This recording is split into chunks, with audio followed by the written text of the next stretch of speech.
Podemos ver que o livro de Ruth ocupa um lugar intermediário entre o fim da época em que Israel estava colocado sob o imediato governo de Deus, que intervinha de tempos a tempos por meio de juízes, e o estabelecimento do rei que Deus lhe escolheu.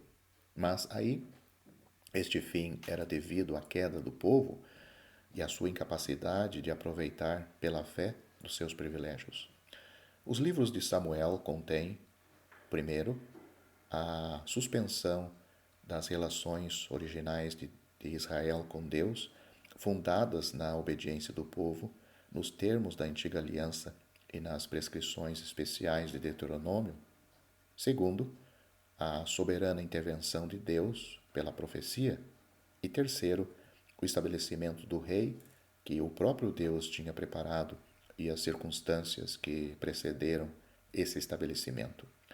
Mas não se trata apenas do fato de Israel ter falhado sobre o governo de Deus.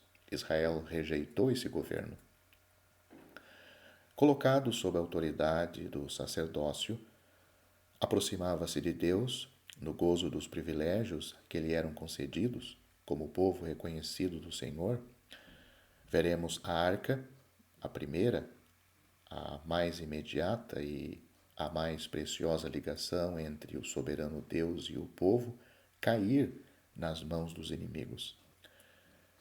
Que poderia fazer um sacerdote quando aquilo que dava ao seu sacerdócio toda a sua importância estava nas mãos do inimigo, e quando o lugar onde ele se aproximava do Senhor, o trono de Deus no meio de Israel, o lugar da propiciação pela qual, em graça, era mantida a relação de Israel com Deus, já ali não estava.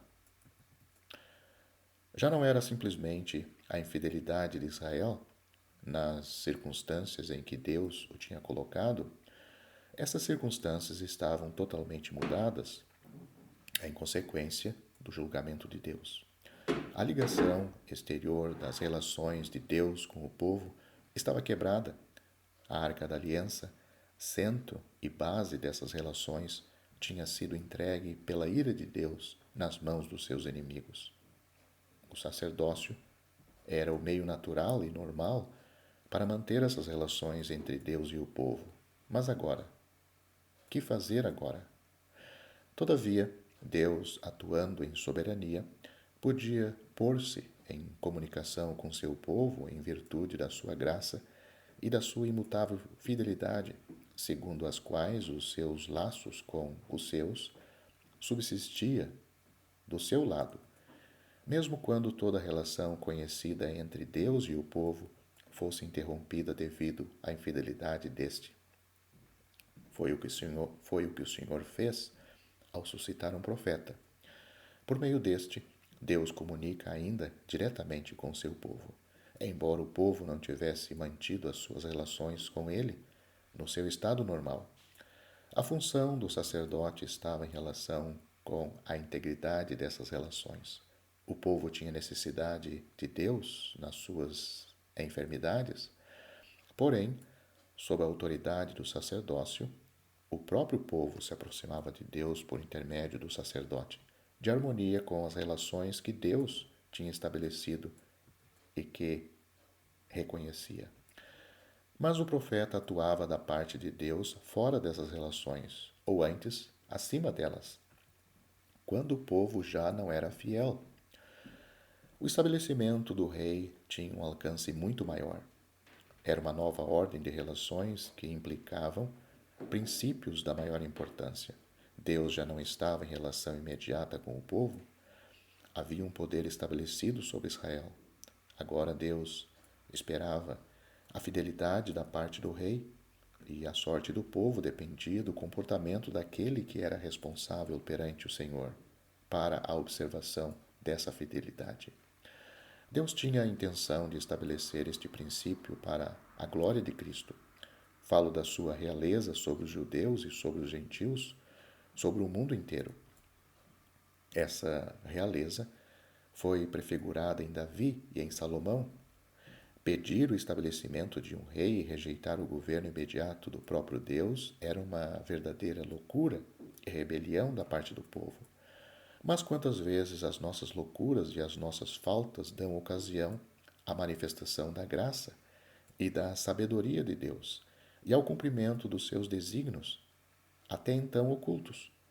Só os nossos pecados e as nossas faltas tomaram parte no seu cumprimento glorioso em Cristo.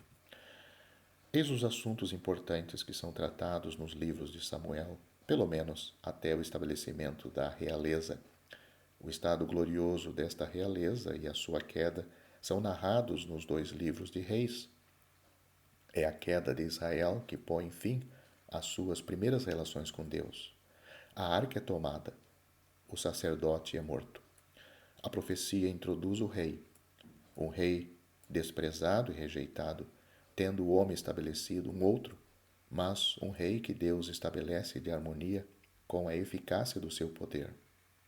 Tais são os grandes princípios desenvolvidos nos livros de Samuel.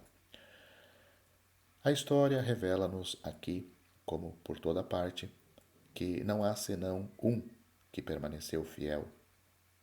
Resultado humilhante para nós, da prova a que Deus nos submeteu, mas bem própria para nos guardar na humildade. Se falamos da queda do sacerdócio, não devemos inferir daí que o sacerdócio tinha deixado de existir. Ele era sempre necessário para um povo cheio de enfermidades, assim como para nós mesmos sobre a terra. Intervinha nas coisas de Deus para lhe manter as relações individuais com Deus, mas cessou de ser a base das relações de todo o povo com Deus. O povo já não podia gozar dessas relações por este meio, e o próprio sacerdócio tinha falhado na sua posição para poder ser suficiente.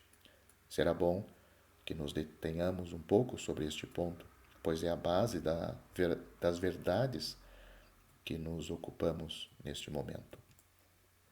No estado primitivo de Israel, estabelecido na terra, que lhe tinha sido dada, e em geral na sua constituição, o sacerdócio era a base das suas relações com Deus. Era o que as caracterizava e as mantinha. Veja Hebreus capítulo 7, versículo 11. O sumo sacerdote era o seu chefe e representante perante Deus, como o povo de adoradores. Nesta relação, não falo aqui nem da libertação do Egito, nem das conquistas, mas sim de um povo na presença de Deus e em relação com ele. No grande dia das expiações, confessava os seus pecados sobre Azazel, sobre aquele bode expiatório, um deles.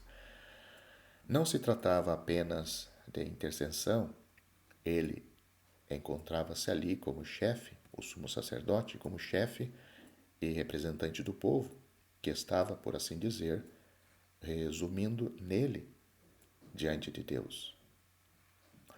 O povo era reconhecido, embora culpado. Apresentava-se na presença do sumo sacerdote para poder estar em relação com um Deus que, depois de tudo, se escondia aos seus olhos através do véu. O povo apresentava os seus problemas ao sacerdote. O sumo sacerdote permanecia na presença de Deus, mas esta relação não supunha a inocência. O homem inocente deveria ter permanecido ele próprio na presença de Deus. Adão, onde estás tu? Esta pergunta denuncia a sua queda. Mas o povo também não era expulso, embora o véu estivesse entre ele e Deus, entre o povo e o Deus. E o sumo sacerdote, que simpatizava com as enfermidades do povo, como dele fazendo parte, mantinha a relação com Deus. Era um povo muito imperfeito, é verdade, mas que, por este meio, estava em relação com o Santo. Porém, Israel não soube manter-se nessa posição. Não só havia pecado, o sumo sacerdote teria podido dar-lhe remédio, mas também pecava contra o Senhor, desviando-se dele e isto nos seus próprios chefes. O sacerdócio, que deveria ter mantido a relação, ele próprio trabalhava para a destruir e desonrar a Deus, e repelindo do culto o povo em vez de o atrair. Passo agora por cima das circunstâncias preparatórias para as considerar em pormenores à medida que a oportunidade se apresentar. Deus estabelece, pois, um rei encarregado de manter a ordem e de assegurar as relações de Deus com este povo, pela sua fidelidade a Deus e pelo seu governo deste mesmo povo. É o que Cristo realizará no porvir. Ele é o ungido. Quando o rei é estabelecido, o sacerdote vai à frente dele. É uma instituição nova, a única capaz de manter as relações do povo com Deus. O sacerdócio, aqui, já não constitui uma relação imediata, provê as necessidades do povo, é verdade, nas suas funções, mas o rei vigia e assegura a ordem e a bênção. Ora, a igreja está numa posição inteiramente diferente. Além do sacerdócio, que se exerce pelos santos sobre a terra, a fim de os manter durante a sua marcha e no gozo dos seus privilégios, ela também está unida ao ungido. Já não existe o véu. Estamos assentados nos lugares celestiais em Cristo, feitos agradáveis a Deus no bem-amado. O favor de Deus é sobre nós, membros do corpo de Cristo, como sobre o próprio Cristo. Aquele que desvelou a santidade de Deus, revelou todo o pecado do homem e tirou-o. Assim, em Cristo, membros do seu corpo, estamos perante Deus, perfeitos e perfeitamente agradáveis. O sacerdote não procura dar-nos uma tal posição, nem manter com Deus as relações daqueles que não estão nesta posição. A obra de Cristo ali nos colocou como interceder para a perfeição. Como interceder para a perfeição? Torna a intercessão, a pessoa e a obra de Cristo mais perfeitas aos olhos de Deus? Certamente que não. Nós estamos nele. De que maneira, então, esse sacerdócio se exerce para nós? Mantendo os seres fracos e muitas vezes maculados na realização das suas relações com Deus. O cristão entra, de fato, numa relação ainda bem mais absoluta com Deus. O cristão está na luz, como Deus está na luz. Nós estamos assentados nos lugares celestiais, feitos agradáveis no bem-amado. Amados como Jesus é amado. A justiça de Deus nele. Ele, Jesus, é a nossa vida. Deu-nos glória que deu-nos a glória que lhe tinha sido dado. O Santo Espírito que desceu do alto após a glorificação do Senhor Jesus introduziu-nos em união com ele, na presença de Deus, sem véu.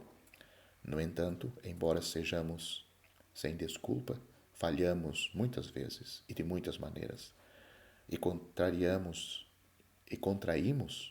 impureza neste mundo. A advocacia de Jesus, que está na presença de Deus por nós, lava-nos, melhor dizendo, os pés pelo Espírito e pela palavra. Torna-nos capazes de mantermos com esta luz na comunhão a qual as trevas são estranhas. Mais tarde, na presença de Jesus Rei, o sacerdócio, sem dúvida, manterá as relações do povo com ele, enquanto que ele levará o fardo do governo e da bênção do povo sobre todos os aspectos.